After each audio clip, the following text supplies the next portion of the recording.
Et oui, l'autre festival, toujours à Avignon, vous savez, hein, c'est la première année, première édition 2019. Comme on parle d'édition, on va parler de livres.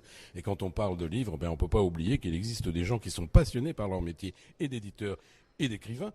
C'est notamment le cas de Luciano Melis et de son épouse Misha Melis. Les éditions Melis qui sont bien connues. Luciano, come stai? Bene, grazie. Vous êtes italien? Oui, de Sardaigne. Non, c'est pas possible. Je suis venu en France à l'âge de 17 ans, il y a très longtemps, il y a un peu plus d'un demi-siècle. Un peu plus d'un demi-siècle, c'est pour ça que quand on vous écoute, il faut vraiment avoir une oreille très sensible pour percevoir un léger accent. Sinon, vous parlez le français parfaitement. J'ai travaillé très dur dès le départ pour être le plus près possible de n'importe car la langue française est tellement belle, il fallait éviter de l'abîmer avec un petit accent aussi sympathique pourrait l'être, notamment l'accent italien. Mais moi, j'ai tout fait pour bien amadouer la langue française qui est devenue ma troisième langue maternelle après l'italien et le sarde. Sard, alors moi j'allais vous poser une question. Est-ce que vous allez éditer, est-ce que vous éditez également vos bouquins en italien? Non, pas du tout. Donc, j'avais créé mes éditions il y a une vingtaine d'années. Depuis 5 ans, je publie exclusivement que quelques catalogues pour les musées d'art notamment. Et j'ai eu le bonheur lors d'expositions d'avoir publié pour des musées un très beau livre sur Cocteau, Matisse et Picasso. Oh là là là là là là. Le musée Cocteau de Menton. Oh là là, de Menton qui a été sous l'eau. Vous êtes au courant? Ah oui, malheureusement. Ouais.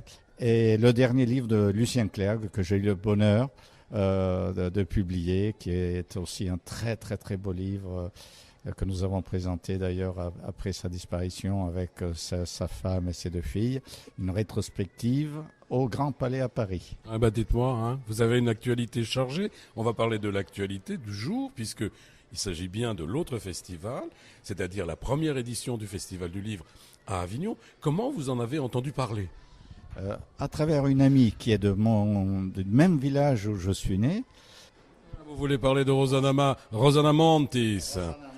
Ah là là, Roselina. Voilà, qui est de mon village de naissance. Non, mais attendez. Alors là, il y a une anecdote, j'imagine, parce que comment on peut savoir qu'elle est de votre village? Ça se dépeint pas sur son visage. Mais c'est elle qui m'a découvert en voyant mon nom. C'était dans un salon du livre à Montsartou, si ma mémoire est bonne, que j'ai rencontré pour la première fois. Et quand elle a vu mon nom sur les livres, elle a dit « Mais vous êtes sarde ?» J'ai dit « Oui. » Et de quel endroit? De tel endroit. Après tant d'années pour cacher ça, dites-moi. Hein? Ça a été un départ d'amitié fulgurante avec Rosanna, qui est une femme merveilleuse. Alors dites-moi, on va revenir un petit peu à ce festival. Là, vous êtes venu pour présenter et vos éditions, en quelque sorte, et votre travail d'écrivain. Donc je suis là principalement en tant qu'auteur, en même temps comme éditeur et agent littéraire, car désormais mon travail principal, c'est auteur et agent littéraire, c'est-à-dire je suis le lien entre des écrivains et les éditeurs. Vous êtes multiforme, vous multicasquette, multicarte, comment on dit? Vous êtes un VRP en quelque sorte de l'édition, enfin de l'écriture, hein? Oui, c'est ça? Oui, ça a été ma passion. J'ai appris à lire à 4 ans et demi dans les mémoires de Garibaldi en italien. Et ben voilà, on sait que vous êtes garibaldien, vous aussi. J'ai rencontré hier Maurice Mauvel, qui est que vous connaissez aussi? Mais bien sûr. C'est un garibaldien. Correspondu ensemble. Oh, c'est drôle, c'est drôle. C'est à l'époque j'avais fait donc en 2007 à l'occasion du bicentenaire de la naissance de Garibaldi, j'ai eu le bonheur de faire des conférences une arrière-petite-fille de Garibaldi qui s'appelle Anita. Son grand-père était un fils Garibaldi. Et ben voilà. Alors une question, vous habitez où en fait, en réalité? Dans la région de Nice, mais c'est quand je suis venu seul en France, j'avais un contrat de travail dans un grand hôtel. J'avais fait l'école hôtelière en Savoie, à Courchevel. Et après Courchevel, ça a été Aix-les-Bains pour la saison estivale. Voilà, l'hôtel Royal qui existait à l'époque, un grand palace où il y avait des têtes couronnées du monde entier qui venaient se faire soigner. Comme ici, aujourd'hui au Novotel, nous avons des têtes couronnées qui viennent, mais voilà, elles ne sont pas aristocrates. Voilà, mais ce sont des aristocrates du livre, disons. Après Aix-les-Bains, ça a été Bourget-du-Lac et après, par la suite Lyon, où j'ai rencontré ma femme qui allait encore au lycée et puis elle est toujours là. Là. On va parler d'histoire d'amour en plus de Garibaldi. Vous vous rendez compte, donc vous habitez la région de Nice, vous n'êtes pas très loin de l'Italie quand même? C'était un pur hasard en tout cas dans le travail que je faisais à l'époque. On m'avait proposé la direction dans la location de voitures à Lille, à Lyon et à Nice. Et donc quand j'ai entendu le mot Nice, j'ai vite levé le bras. Oui. Bah oui, parce que Garibaldi, hein, vous le savez, la place Garibaldi, elle est connue à Nice. Il y a la place Masséna également, mais Garibaldi, c'est très très important puisque Garibaldi était un général italien qui a fait l'unité, non? Qu'est-ce qu'il a fait? Mais né en France. Et quand il est né, le royaume de Sardaigne était à l'époque envahi par les troupes révolutionnaires françaises pendant environ 15 ans.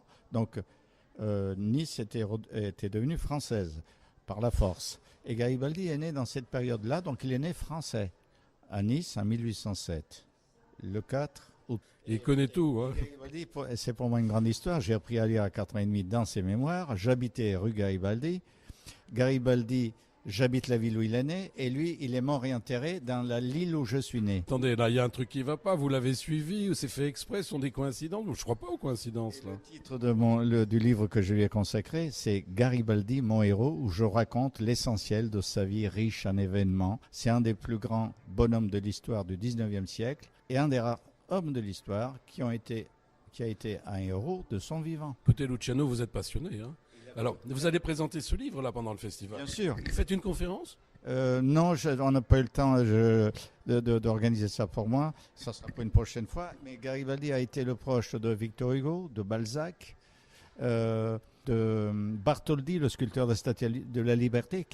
Bartholdi était son aide de camp à l'occasion de la guerre franco-prussienne où Gambetta nomme Garibaldi, qui est venu volontaire. Il est nommé général de l'armée des Vosges, et Bartholdi, aide de camp de Garibaldi. Vous vous rendez compte, hein, c'est une page d'histoire, mes amis. Hein.